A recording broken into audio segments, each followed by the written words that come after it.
नमस्कार दर्शक बंधु नारद न्यूज को आपण मानक स्वागत। आज खबर शिरोनामा होउछि भोगराई थाना परिसर रे पालित हैला 79तम स्वाधीनता दिवस।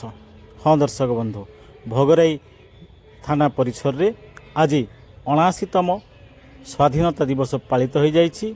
एही अवसर रे थाना अधिकारी रोहित बल जातीय पताका उत्तोलन करथिले एवं जातीय पताका को राष्ट्रीय सम्मान मध्य प्रदान करथिले। एही अवसर रे थानार समस्त पदाधिकारी उपस्थित रही जातीय संगीत गान करने सहित जातीय पताका को राष्ट्रीय सम्मान प्रदान करथिले।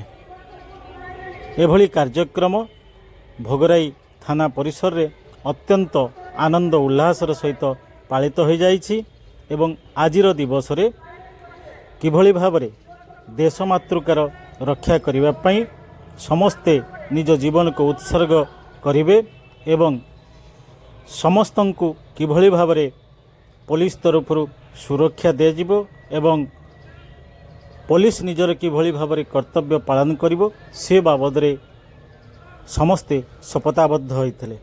परवर्ती समय रे भोगराई पुलिस पक्षरु विभिन्न सामाजिक कार्यक्रम करिवा सहित अंचलर शांति श्रृंखला रक्षा करने सहित किभली भावरे समस्ते शांति और सौहार्द रहिबे सेथिपाई मध्य सेमाने शपथाबद्ध होइथिले।